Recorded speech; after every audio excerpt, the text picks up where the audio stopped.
आज हम एक बहुत पेचीदा कानूनी और सामाजिक सवाल पर बात कर रहे हैं। भारत में शादीशुदा वयस्क महिलाओं के साथ मतलब जो 18 साल से ऊपर है, उनके पति अगर जबरदस्ती करें तो उसे कानूनी तौर पर बलात्कार क्यों नहीं माना जाता। हमारे पास देखिए कुछ कानूनी दस्तावेज हैं, कुछ ऐतिहासिक रिकॉर्ड्स और लेख भी हैं। कोशिश रहेगी कि इनमें से जो सबसे ज़रूरी बातें हैं उन्हें निकालकर इस मुश्किल मुद्दे को और इससे जुड़े जो मानवाधिकार के सवाल हैं उन्हें समझने में हम थोड़ी मदद कर सकें। हाँ, और ये जानना काफी दिलचस्प है कि हमारी जो दंड संहिता है, पुरानी आईपीसी की धारा 375 और अब नई भारतीय न्याय संहिता यानी बीएनएस, उसकी धारा 63, इनमें बलात्कार की परिभाषा तो वैसे काफी साफ है, लेकिन इसमें एक पेच है, एक अपवाद है। एक्सेप्शन 2 कहते हैं उसे। अच्छा, एक्सेप्शन 2, तो ये क्या है और ये इतना अहम क्यों हो जाता है इस पूरी चर्चा में?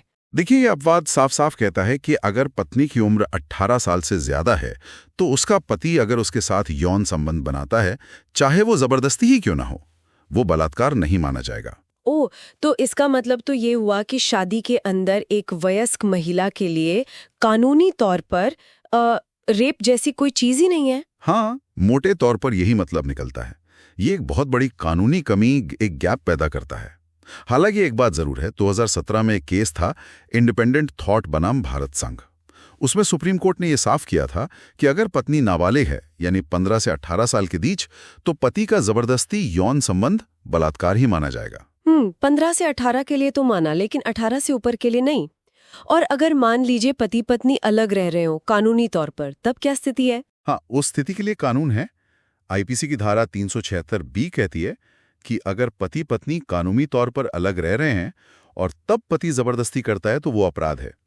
पर उसमें भी सजा जो है वो सामान्य बलात्कार मतलब धारा 375 वाली सजा से काफी कम है। तो ये तो बड़ा अजीब सा विरोधाभास नहीं लगता?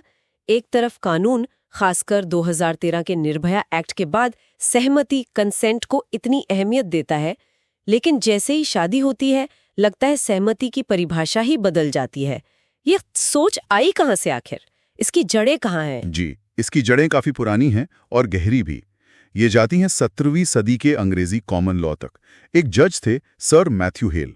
उनका एक विचार था जिसे हेल डिक्टम कहते हैं। उनका मानना था कि शादी करते ही पत्नी मतलब हमेशा के लिए यौन संबंध की सहमति दे देती है और वो ये सहमति वापस नहीं ले सकते। अरे बाप रे! और वो जो ब्रिटिश राज के टाइम का डॉक्ट्रिन ऑफ कवर्चर था, शायद उसका भी कुछ रोल है इसमें। बिल्कुल बिल्कुल। उस सिद्धांत में तो यही था कि शादी के बाद पत्नी की अपनी कोई अलग कानूनी पहचान ही नहीं बचती। हाँ। वो एक तरह से पति की पहचान में या कहिए उसकी संपत्ति में विलीन हो जाती थी। हाँ। और ये जो बाहरी सोच थी, ये भारत में पहले से मौजूद कुछ सामाजिक धारणाएं थीं, जैसे पति परमेश्वर वाली सोच। हाँ। उसके साथ ये बड़ी आसानी से घुल मिल गई। और नतीजा ये हुआ कि ये मान लिया गया कि पति का पत्नी के शरीर पर पूरा अधिकार है और शादी में बलात्कार जैसी कोई चीज हो ही नहीं सकती। पर आज के जमाने में भी इस पुराने कानून को बनाए रखने के पीछे क्या तर्क दिए जाते हैं? सरकार या जो लोग इसका समर्थन करते हैं वो क्या कहते हैं? देखिए, जो मुख्य तर्क दिया जाता है वो है विवाह संस्था की पवित्रता और सुरक्षा का। कुछ लोगों को और शायद सरकार को भी ऐसा लगता है कि अगर इसे अपराध बना दिया गया तो शायद परिवार टूट सकते हैं, अस्थिर हो सकते हैं। और ये भी डर जताया जाता है कि इस कानून का गलत इस्तेमाल हो सकता है, जैसे कभी कभी दहेज विरोधी कानूनों के बारे में चिंताएं उठती हैं। तो सरकार का आधिकारिक रुख मतलब ऑफिशियली वो क्या कह रहे हैं इस पर? सरकार ने तो संसद में भी साफ कहा है कि फिलहाल वैवाहिक बलात्कार को अपराध बनाने का कोई इरादा या प्रस्ताव नहीं है।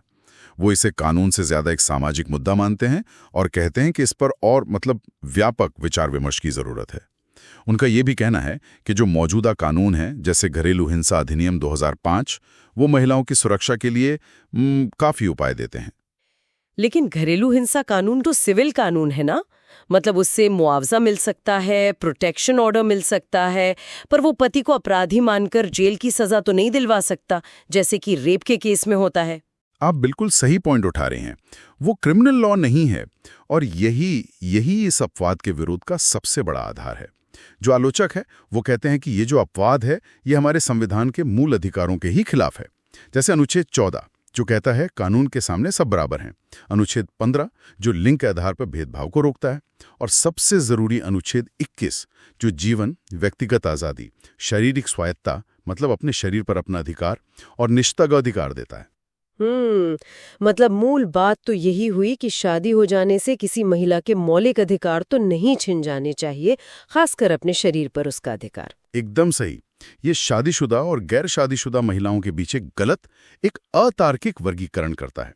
और एक और बात, भारत ने कई अंतर्राष्ट्रीय संधियों पर दस्तखत किए हैं, जैसे CEDAW। हाँ, सुना है इसके बारे में। जी, ये महिलाओं के खिलाफ हर तरह के भेदभाव को खत्म करने की संधि है। और ये संधि भी वैवाहिक बलात्कार को अपराध बनाने की बात करती है। और आपको शायद ये जानकर हैरानी हो कि भारत दुनिया के उन करीब 32 देशों में शामिल है जहां आज भी शादी के अंदर रेप को कानूनी अपवाद मिला हुआ है। सर, 32 देश? मतलब ज्यादातर देशों ने इसे अपराध मान लिया है? जी हाँ, ज्यादातर देशों ने मान लिया है। मूल सिद्धांत तो यही होना चाहिए ना, है ना, कि बलात्कार तो बलात्कार है, करने वाला कोई भी हो, पति हो या कोई और, जगह घर हो या बाहर। बिल्कुल। और 2013 में जस्टिस वर्मा कमेटी बनी थी निर्भया कांड के बाद, उन्होंने भी तो यही सिफारिश की थी। हाँ, उन्होंने साफ तौर पर कहा था कि इस अपवाद को हटा देना चाहिए, लेकिन सरकार ने उस सिफारिश को उस वक्त नहीं माना। और इस सब का जो असर पड़ता है पीड़ितों पर, शारीरिक और मानसिक, उसे तो हम नजरअंदाज ही नहीं कर सकते। बिल्कुल नहीं कर सकते। और देखिए, अभी की स्थिति भी काफी उलझी हुई है। अदालतों में भी इस पर एक राय नहीं बन पा रही है। दिल्ली हाईकोर्ट में एक केस चल रहा है, RIT फाउंडेशन वाला। उसमें 2 जजों की बेंच ने बटा हुआ फैसला दिया। एक जज ने कहा कि ये अपवाद असंवैधानिक है, इसे हटा देना चाहिए। दूसरे जज ने कहा कि नहीं, ये बना रहना चाहिए। अच्छा, तो अब वो मामला सुप्रीम कोर्ट में है? जी, वो मामला अब सुप्रीम कोर्ट में है। और एक और दिलचस्प मामला था कर्नाटका हाईकोर्ट का। उन्होंने एक मामले में पति पर वैवाहिक बलात्कार का आरोप तय करने की इजाजत दे दी थी। अरे हाँ, मैंने पढ़ा था उसके बारे में। हाँ, कोर्ट ने बहुत सख्त टिप्पणी की थी। कहा था कि ये अपवाद संविधान की आत्मा को खत्म करने वाली असमानता है। लेकिन वो फैसला भी अभी सुप्रीम कोर्ट में अपील में है। तो मतलब अंतिम फैसला भी आना बाकी है। और संसद की तरफ से, मतलब विधायिका क्या कर रही है? वहां ज्यादातर खामोशी ही दिखती है। जैसा मैंने कहा, गृह मंत्रालय ने हाल ही में फिर से संसद में पुष्टि की है कि इसे अपराध बनाने का कोई प्रस्ताव नहीं है। तो ये एक अजीब सी, मतलब एक गतिरोध वाली स्थिति लगती है। अदालतें कुछ कह रही हैं, सरकार कुछ और सोच रही है, और समाज में भी अलग अलग मत हैं। तो आज की इस पूरी बातचीत से क्या बात उभर कर सामने आती है? मेरे ख्याल से ये एक गहरा विरोधाभास है।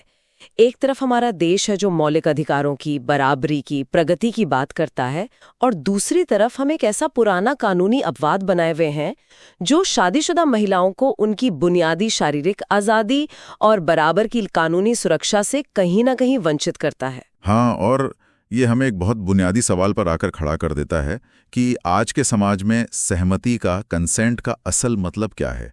खासकर शादी जैसे इतने करीबी रिश्ते के अंदर क्या मानवाधिकार घर के दरवाजे पर आकर रुक जाने चाहिए? यकीनन ये कुछ ऐसे सवाल हैं जिन पर हम सभी को गंभीरता से सोचने की जरूरत है।